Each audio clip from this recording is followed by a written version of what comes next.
5, 4, 3, 2, 1.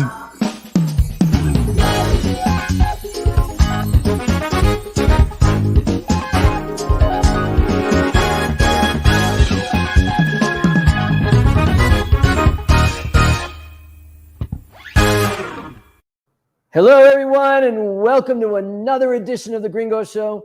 So glad to have you with us tonight. We have a great show for you. Lots of singing, lots of moms, lots of singing moms, the Secretaria de Gobernacion's killer Mother's Day performance, yellow lights, and a visit by UNAM professor Fernando Ojesto to talk about the election. All you U.S. election junkies who can't wait for 2022. We got sex, drugs, rock and roll in this one. So check it out. Gonna be fun. Rocking the sweater today. So Trevor Noah, you think I'm sexier than you?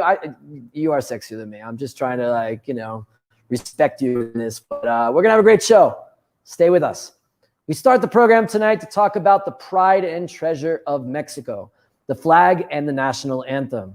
See, in the U.S., there are very few restrictions on what you can do with the flag. There's been a debate about it, if you're allowed to burn it. Also, if you're allowed to do when the flag is being saluted or the national anthem is being played. You got to shut the fuck up, stand up straight, and you do anything else, you're a commie. Anything else is free game. You can buy anything from American flag underwear, in which the bald eagle grows and shrinks depending on what kind of mood you're in. And you can put the flag on your car, fly it on your boat, or in front of your house. You got to show the world, America, fuck yeah. Go to a Trump rally and those guys are like fucking the flag, rubbing it all over their bodies. I love the flag. I love USA. Politicians have to wear a flag pin on their lapel or risk being accused of hating the USA. This is in far contrast to Mexico, which has very strict rules for the use of the flag. You may not use it for commercial purposes. You may not wear it. You may not fly it from your home, although some people do it. Nor may you make it into underwear, although I'm sure that I can make that eagle fly far. And the same thing applies to the national anthem. In the US, you can sing the anthem however way you want to, and people have done it in public events like this one.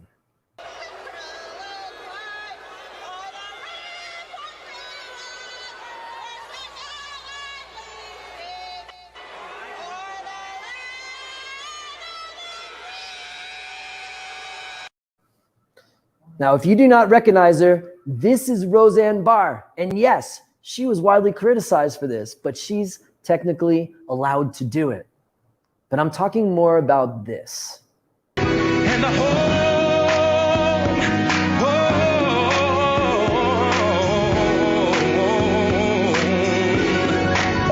come on, clap your hands.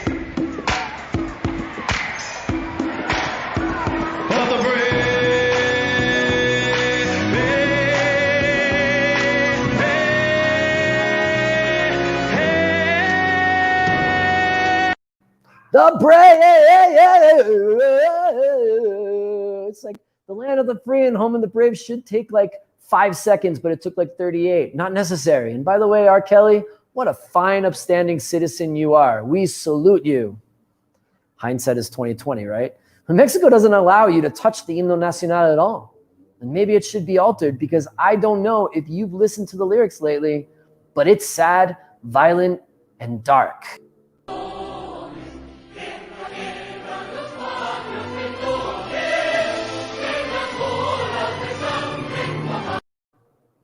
Yes, let the banners be soaked in blood. Ha ha ha ha. I feel like Dracula wrote that one. And what about this one?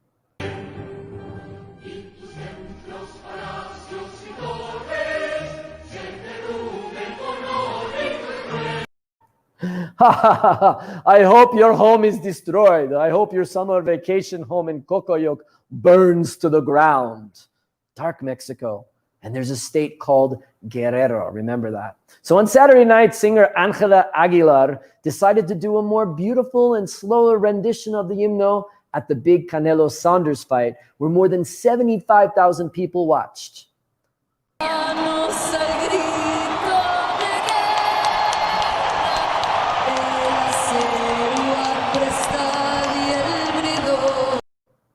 I guess Aguilar decided to take a more American approach to the anthem. And first of all, Canelo's like, lady, I'm trying to sing with you, but you're going too slow. And the response of the stadium was great. Everyone loved it, big cheers. But back home in Mexico, It was like she ate a baby from the guardería ABC.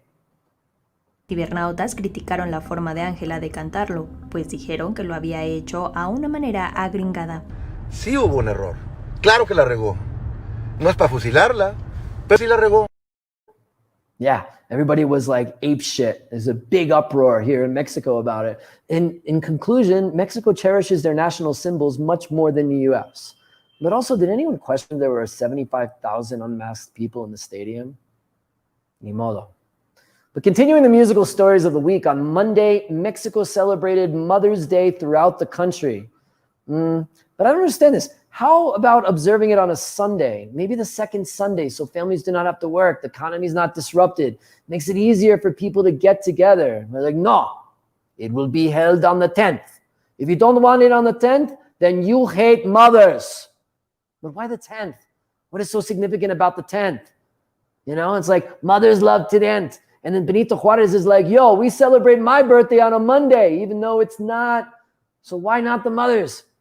It kind of doesn't make sense. But anywho, President Andrés Manuel López Obrador decided this week in lieu of his daily morning press conference, they're like, hey, AMLO, your conference is boring. Show us some music. And that he did to celebrate Mother's Day.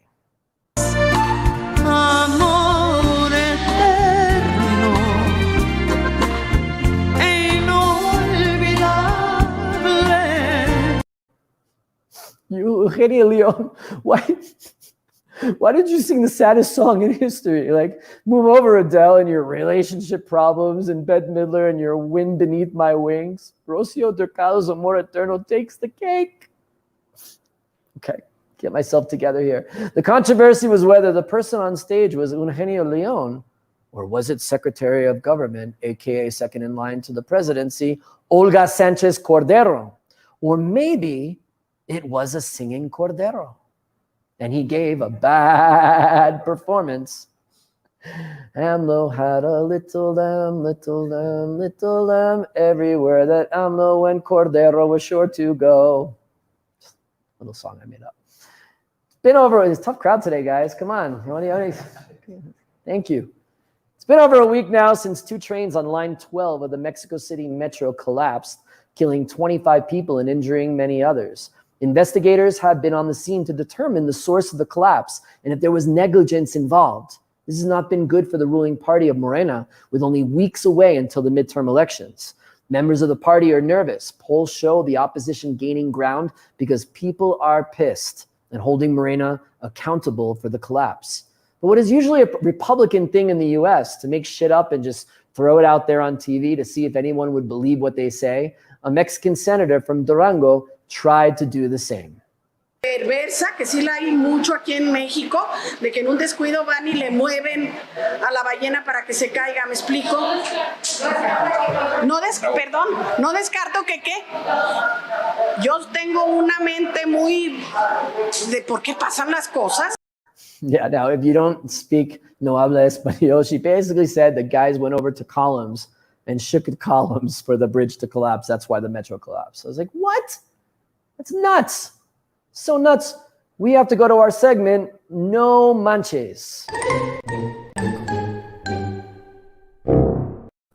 Senadora Valdez, no manches. Do you really believe that this is what happened? That perverse people went to the ballenas under the metro and moved them around? And by the way, why don't you just said instead of using whales to hold up the bridge, they should use concrete? Just blame the whales. Like Willie, Shamu, all of their friends should be held responsible for this terrible tragedy.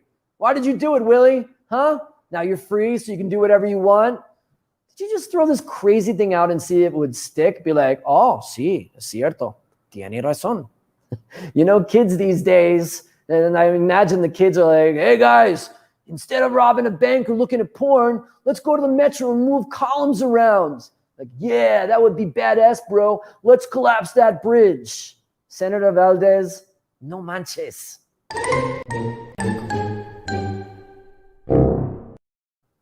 Some good news on the COVID front in Mexico. While other countries are in lockdown, with COVID cases on the rise in many countries, this country seems to be getting better and better every day, with most of the states moving into a green or yellow lights, specifically in Mexico City, moving to yellow for the first time since last March. That's why I'm wearing this sweatshirt. We're in solidarity. We're so happy to be in yellow. But the thing is, not much changes in this new normal, except things like people can go bowling, you can have weddings up to 50 people, and you can't drink. And have you ever been to a non-drinking wedding? It's like, Tio Carlos, why are you so quiet? And why is your shirt still on? And Prima, why haven't you tried kissing the groom yet? There's a few other things. People can go to the stadium, kids can have parties, so it seems everything is improving. The states are continuing with the vaccination program with adults aged 50 to 59 getting vaccinated. All good, except people are reporting that they're speaking Mandarin and strangely being able to use chopsticks within 48 hours of their vaccination. People are wary of this. They don't understand why things are getting better. Some say maybe we undercounted the infection rate, so now we have some kind of herd immunity. Others think the government is lying, that things are much worse than what is being reported because there's an election in 3 weeks.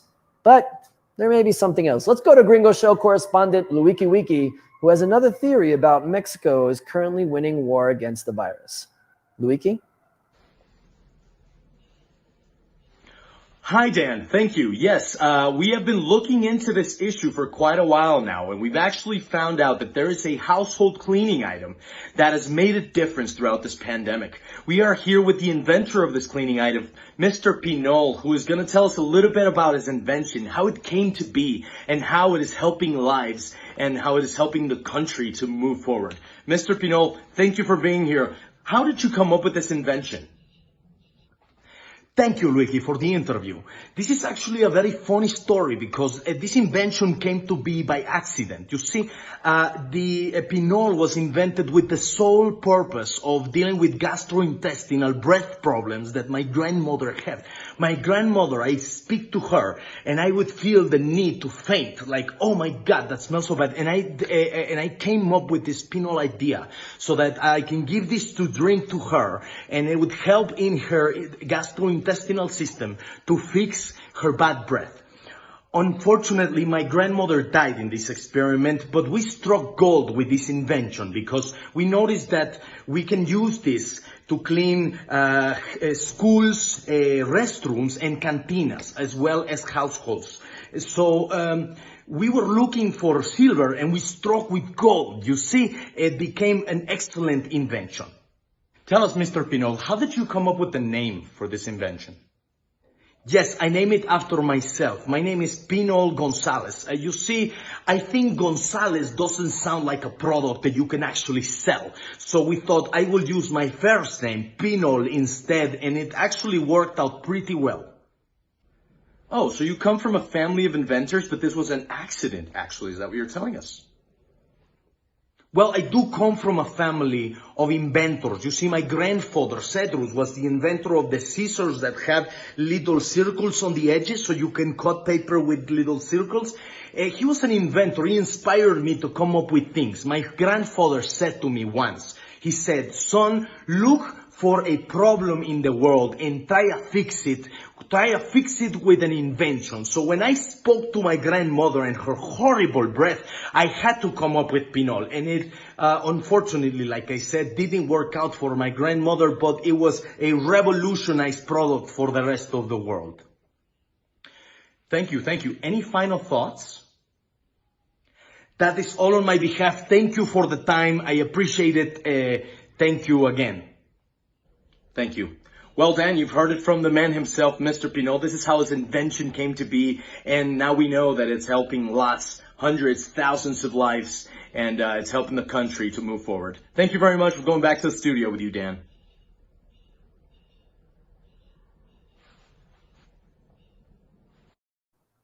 All right. Thank you so much, Luiki Wiki, for joining us. You know, I've been saying on this show since day one that Pinol kills COVID, even before Trump told the world to drink household cleaners. Should have gone to business in this. I missed it. Damn it.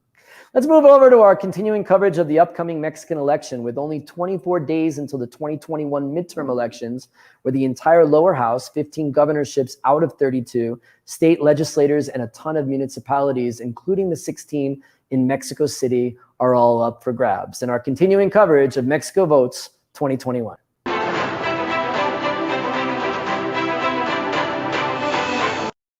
This is a big election, and virtually no one is expecting Morena to lose the majorities they currently have.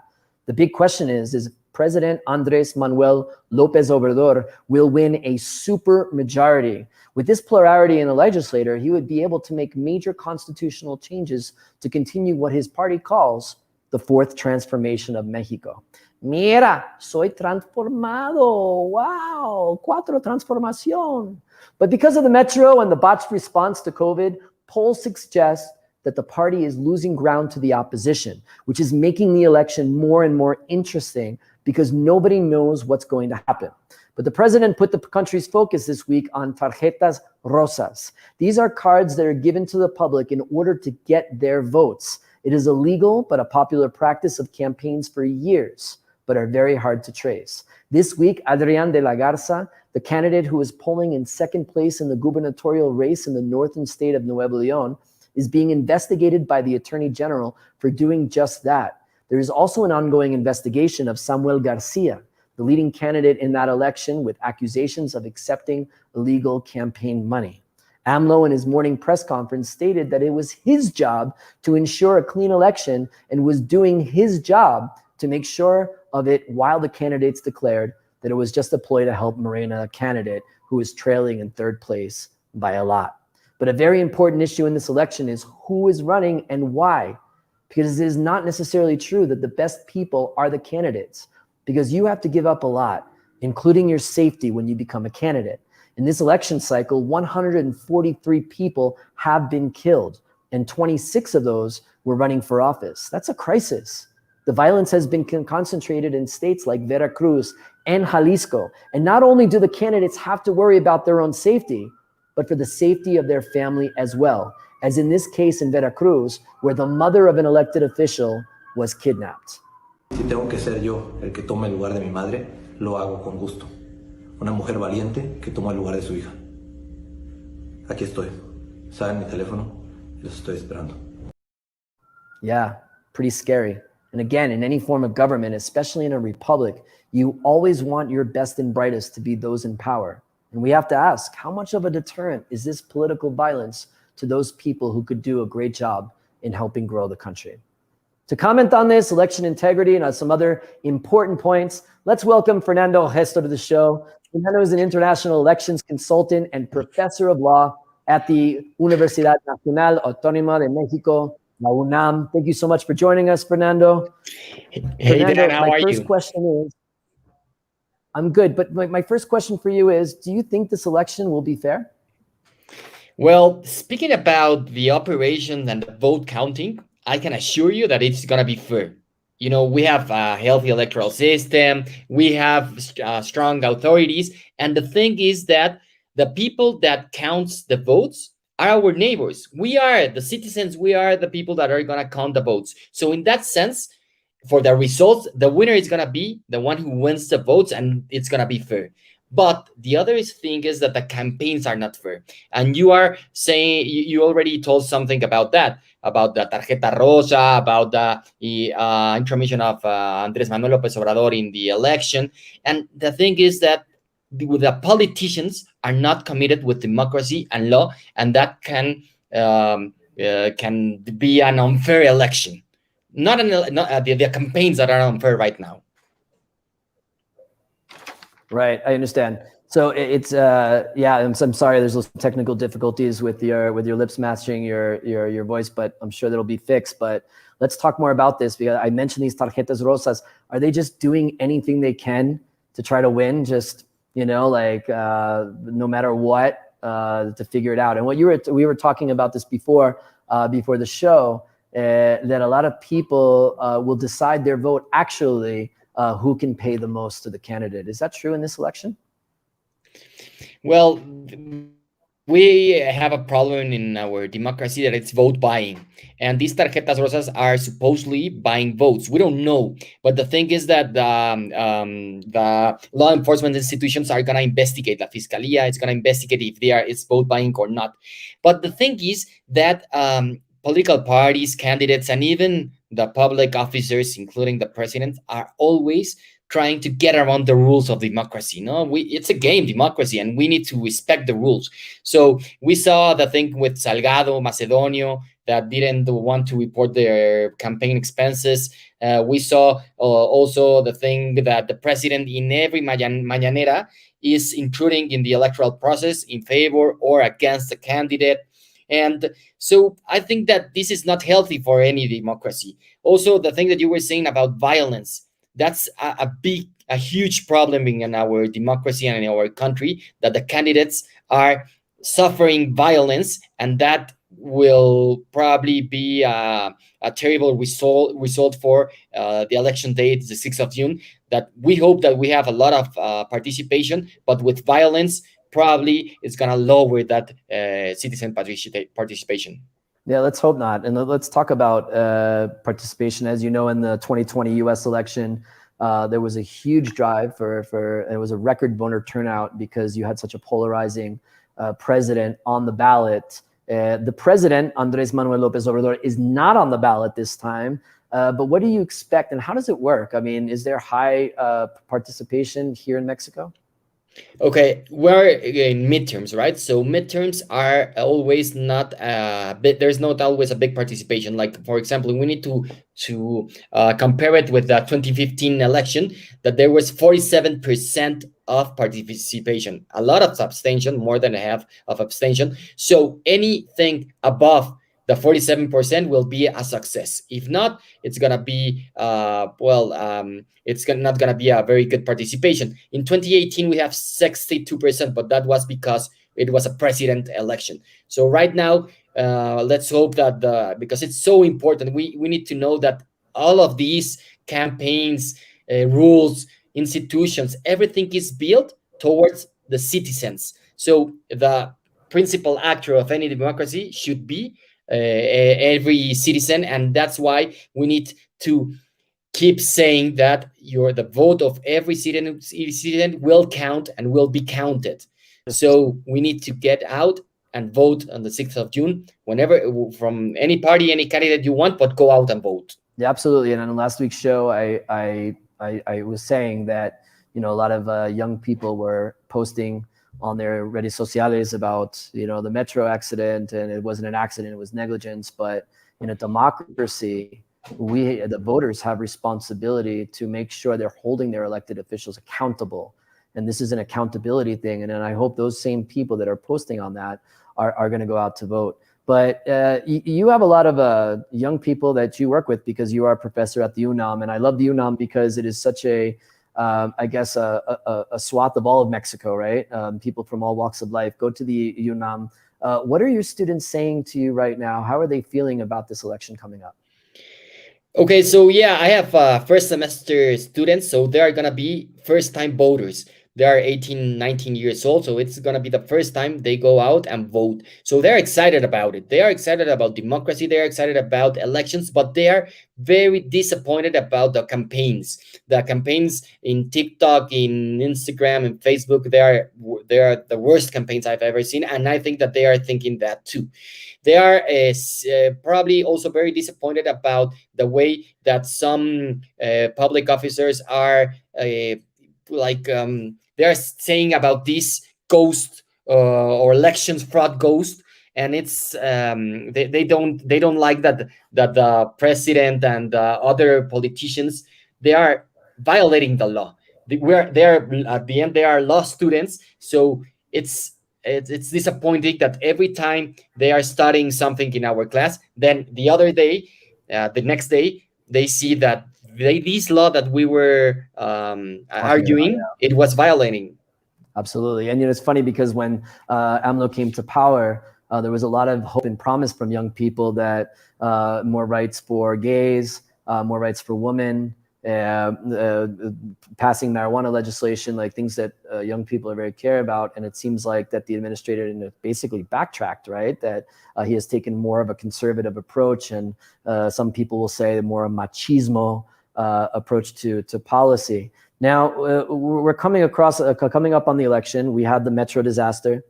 Definitely, you know, the COVID rollout is slower, even though there's an appearance that things have been getting a little bit better in the country, right? We're in a semáforo amarillo and verde in many places in the country. But I know people are really upset about how COVID went over the year. And it's showing that Moreno is losing ground. What is your prognostication? What is your forecast for this election? Well, it's very difficult to say, but the polls are saying that Morena is losing the super majority, and that they are also losing some of the governor elections that they were already like cheering that they were gonna win. So it's gonna be a tight election, no, in Congress and also in the 15 states that they are celebrating elections for governors. And I think that we're gonna have a lot of problems in the electoral court. The electoral court is gonna solve all these problems, and we'll see how it happens. But the thing is that Morena was thinking that they were gonna win with a lot of difference, and with the metro thing, the COVID, and all of these scandals, probably they're gonna get majority, but not that super majority that they are expecting for. Right, and people are saying that not getting the super majority might be safer for the country because the opposition could take checks and balances, and AMLO won't be able to make that dramatic transformation as he was planning to do, during this round. What are you thinking about the second AMLO term, or the second half of his one term, if he does not get the super majority?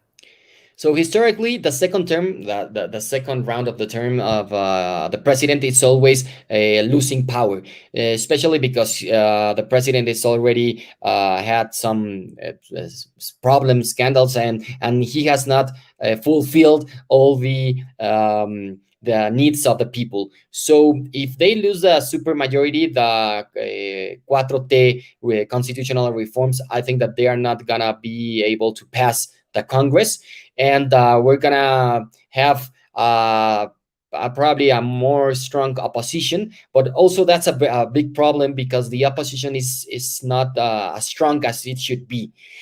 So we'll see what happens. I think that that AMLO is waiting anxiously the 6th of June so that he can plan his next reforms for the next 3 years. Because he probably the most important thing for him is that he gets in the history books as this leader that changed and revolutionized our country, and he only has 3 more years for that. Okay. I got one more question for you, Fernando. This time around in the Clausura, they added, I think it was 6 teams to the playoffs. Cruz Azul #1, America #2, and only a few teams didn't make the playoffs. And Pumas, your team, did not do it. What the heck, man? What happened? I don't want to talk about football, and right now I'm focused in elections, and that's why we didn't qualify to the Liguilla, because we are in the playoffs, because we are getting more attention for the elections and not for football. Yeah, and maybe AMLO can talk to the owner or the coach of the Pumas team and see maybe they can have some common ground and feel better for each other. All right, Fernando Ojesto, international elections consultant and professor at the UNAM. Fernando, it's always a pleasure having you with you on the show. Come back again soon. We'll talk more elections coming up. For sure, Dan, and we'll see how it goes on the 6th of June. And go out and vote. All the Mexican citizens need to go out and vote. Absolutely. Definitely. Thank you so much. All right. That does it for the show. Thanks so much for sticking with it. I hope it was more fun than Televisa's newest hit, Diseñado tu Amor. I'm just hoping Valentina is able to achieve her dreams and Ricardo doesn't steal it away from her. I mean, I just been really glued to this. And you can watch the dramatic telenovela eating a delicious pinche gringo sausage sandwich. There's nothing like eating a sausage while watching a telenovela. Alberto, I know you do it all the time, right? Try it with a side of potato salad at this show's sponsor, Pinche Gringo Barbecue. You can visit the website pgbbq.mx to take the order, or send us a message on WhatsApp on this number. And you can find us at one of our 6 locations by ordering exclusively through Uber Eats. Also, if you love baseball and you love ribs, Pinche Gringo is opening at the new baseball stadium starting next Tuesday. So you can eat ribs, watch a game, check it out. AMLO loves baseball. You love ribs. You love baseball and ribs. It all makes sense.